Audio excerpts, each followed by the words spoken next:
una disculpa. Pero ya estoy aquí de regreso. ¿Ya me están escuchando bien? Sí, maestra, no se preocupen.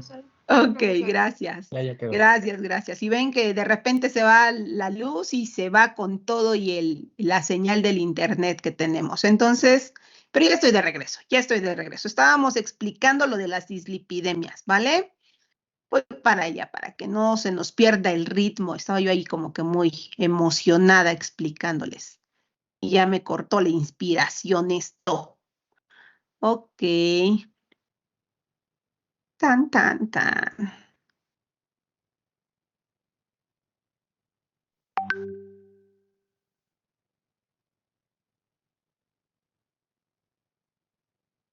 Aquí estábamos. Entonces, vamos a ver que tenemos que cuando, ya ven, ya hasta se me cortó la inspiración, yo estaba metidísima tratándoles de explicar. Cuando hablamos de las dislipidemias, entonces, yo puedo tener el colesterol solamente aislado, una hipercolesterolemia aislada. Todos los niveles de lípidos en mi paciente están bien y el único que está alterado es el colesterol. Eso se denomina hipercolesterolemia aislada. Yo puedo tener el colesterol dentro de intervalo, pero puedo tener los triglicéridos elevados y eso se denomina hipertrigliceridemia aislada. Puedo tener dentro del perfil lipídico a un paciente que tiene tanto colesterol como triglicéridos elevados y eso se le denomina dislipidemia o hiperlipemia mixta.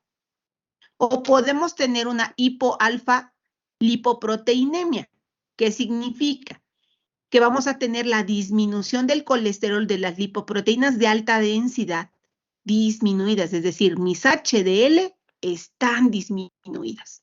¿Ok? Entonces es una manera que tenemos de clasificar a las dislipidemias, ¿vale? Ahora, la causa, el origen de que sean aisladas o de que sean mixtas, pues depende de varios factores, ¿ok? Depende del tipo de alimentación, depende del aclaramiento desde la síntesis, aclaramiento y función captación de mis lipoproteínas. ¿A qué se refiere cuando decimos eso, maestra? Vean, vamos a ver aquí.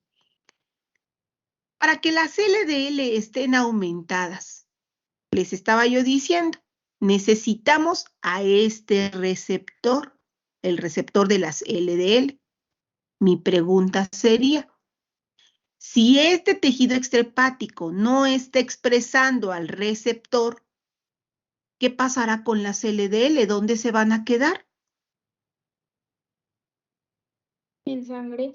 En el torrente sanguíneo. Exactamente. Entonces, una posibilidad de que las LDL sigan permaneciendo es que este tejido extrahepático ya esté lleno de colesterol.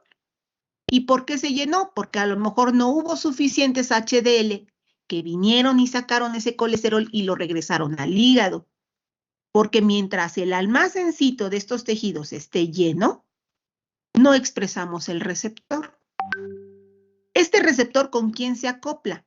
La LDL tiene a esta ApoB100. Pregunta con ustedes. ¿Qué sucedería si esta proteína B100 no estuviera presente en la LDL? ¿Qué creen que pasaría? ¿Podría ser reconocida por el receptor? No se podría acoplar y entonces también permanecería en el torrente sanguíneo. ¿Ya se dieron cuenta? Ahora, ¿qué sucedería si mi hígado está sintetizando triglicéridos y colesterol, pero por alguna razón la síntesis de las VLDL no se está llevando de manera adecuada? ¿Qué va a pasar con ese colesterol y con esos ácidos grasos, con esos triglicéridos?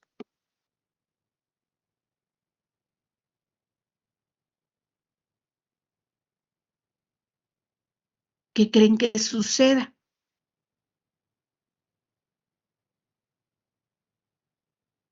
Se van a ¿Quedan acumular. remanentes en el hígado? Se van a quedar en el hígado. Y entonces, ¿han escuchado alguna ocasión ese término de hígado graso? Eso, entonces, se podría estar produciendo un hígado graso en este paciente. O a lo mejor la producción de ácido, de triglicéridos, de colesterol está tan exacerbada que superamos la capacidad de síntesis de las VLDL y por eso también se quedan triglicéridos y colesterol en el hígado y también por eso se presenta un hígado graso. Ah, muy bien. Ahora, para que estas VLDL bajen a los triglicéridos, ¿a qué enzima necesitan? Aquí en los tejidos extrahepáticos.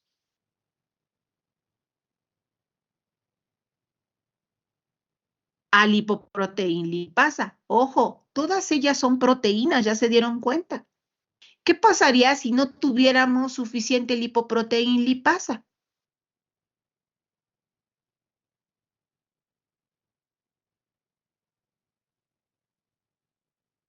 ¿Qué creen que pasaría?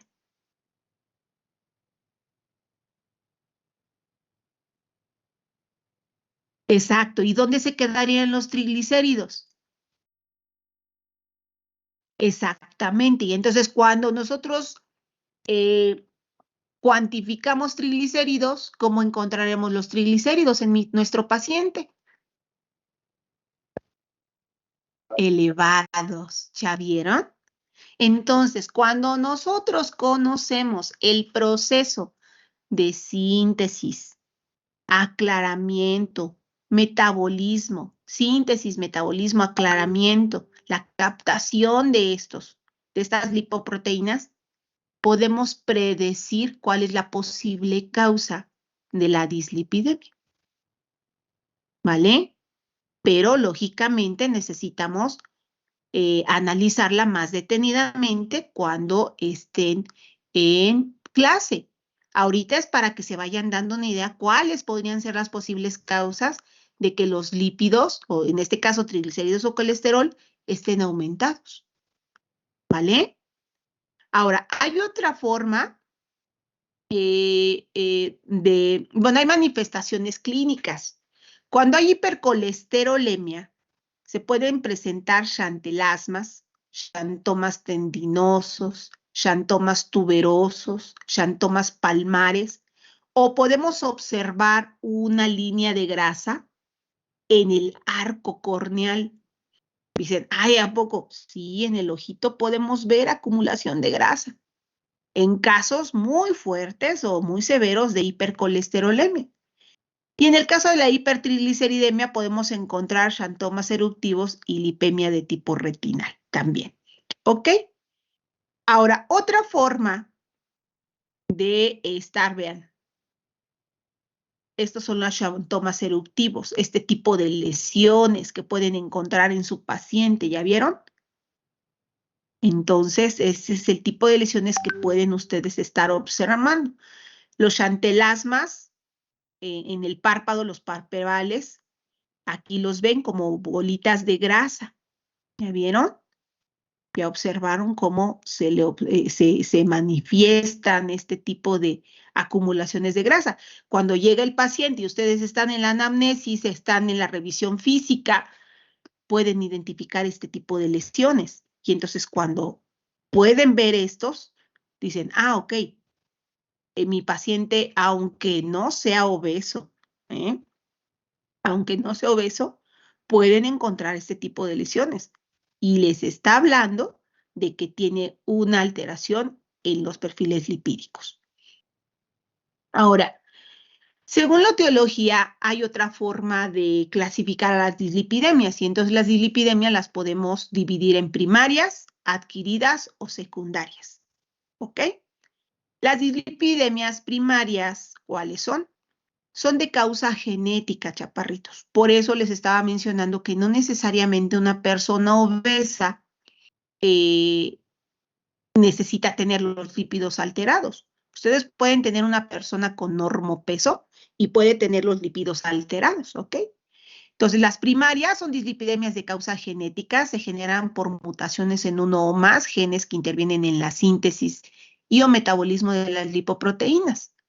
y se caracterizan por aparecer en más de una familia, asociarse a valores de lípidos y lipoproteínas considerablemente alterados con respecto a los valores de referencia y ocasionalmente presentan manifestaciones clínicas características consecuencia del depósito de lípidos en zonas atípicas, como los xantelasmas, ¿ok? Y se asocian frecuentemente a enfermedad cardiovascular prematura. Encontramos en una familia que el papá falleció a los 45 años de un infarto. Tenemos a un joven de 27, 28 años con problemas de triglicéridos, colesterol elevado. Tenemos otro tío de joven también, de no sé, 56 años, y que también ya le comentaron que sus niveles de triglicéridos están elevados. Vamos, se presentan en la familia y estas dislipidemias primarias son de causa genética y tienen que ver con la síntesis o metabolismo de las lipoproteínas.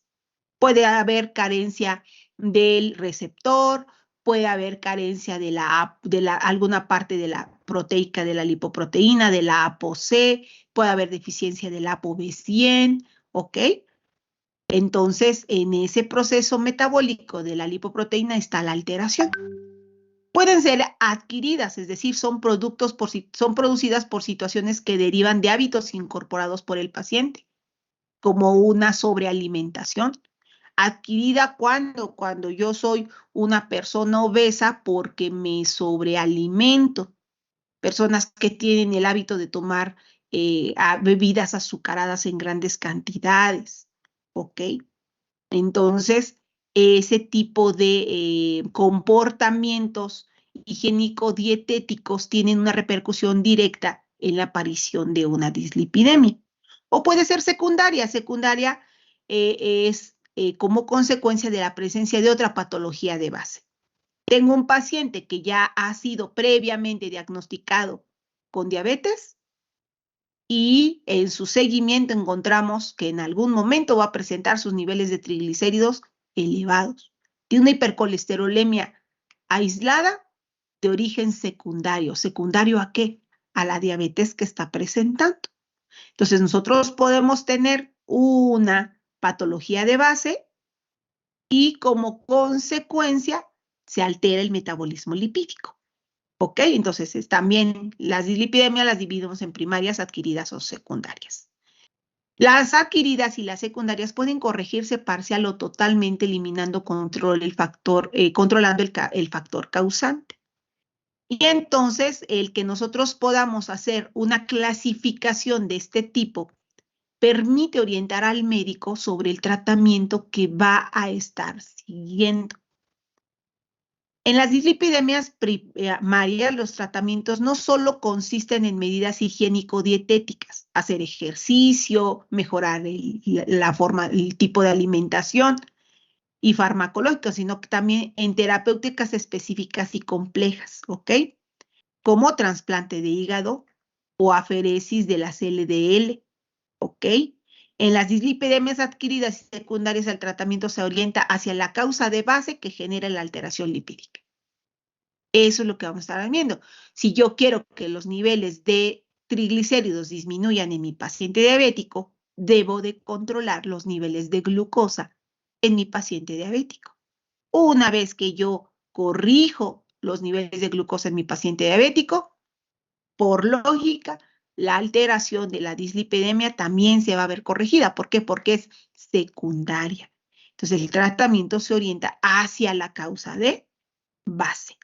¿Ok? Entonces, vean, aquí tenemos una tablita donde hay dislipidemias adquiridas, dieta, causa por una dieta con exceso de grasas saturadas y colesterol, ácidos grasos trans, carbohidratos, alcohol, azúcar y carbohidratos refinados. Cuando la persona tiene sobrepeso y obesidad, cuando es sedentario, hay inactividad física y en el tabaquismo. Y secundaria, se puede presentar una dislipidemia secundaria a un embarazo, a una diabetes mellitus tipo 2, a un hipotiroidismo, a enfermedad hepática, a enfermedad renal, a porfirias agudas, a anorexias nerviosas, a cuadros de bulimia, al síndrome de Cushing. Y uno podría decir, ¿cómo, maestra? En la anorexia nerviosa y en la bulimia puede haber una dislipidemia. puede presentarse, sí. El colesterol total, por ejemplo, en anorexia nerviosa puede estar aumentado, pudiera estarse presentando, ¿ok? Este tipo de alteraciones, ¿ok? Y digo pudiera, no necesariamente se va a presentar.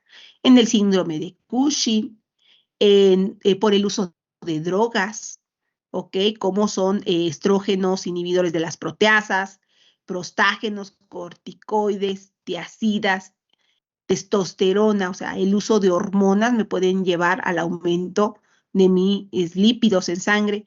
En la acromegalia, en el déficit aislado de la hormona del crecimiento, en enfermedades de almacenamiento del glucógeno, en la hipertrigliceridemia, también se puede presentar disminución de las HDL por causas del estrés, son secundarias, ¿ok? Y pues de eso se trata nuestra práctica. ¿Qué vamos a hacer cuando estemos en el laboratorio?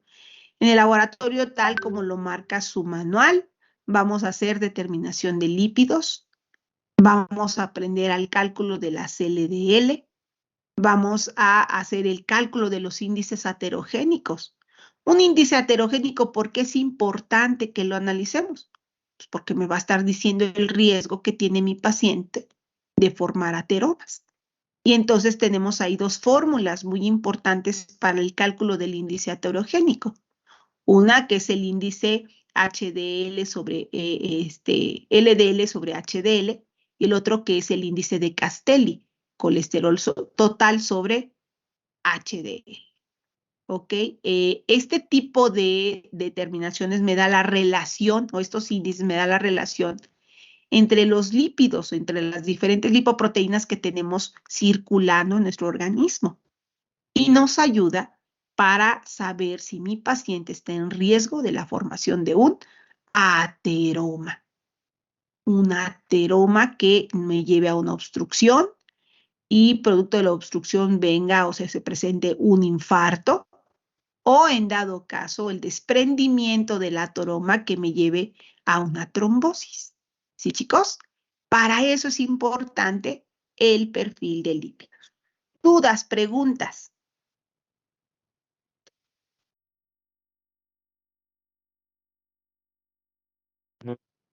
No, ninguna, profe. Por mi parte no hay ninguna, maestra. Creo que no. Ok, lean su práctica, traten de contestar los casos clínicos y la próxima clase, la próxima semana, que todavía nos vemos en línea, tratamos de, y digo tratamos, revisamos nuestro cuestionario y tratamos de contestar nuestros casos clínicos. ¿Les parece bien? Sí, profe. Sí, maestra. Bueno. Bueno, pues entonces nos estamos viendo la próxima semana. Que tengan excelente tarde, chaparritos. Hasta luego. Gracias, igual. Gracias. Hasta luego.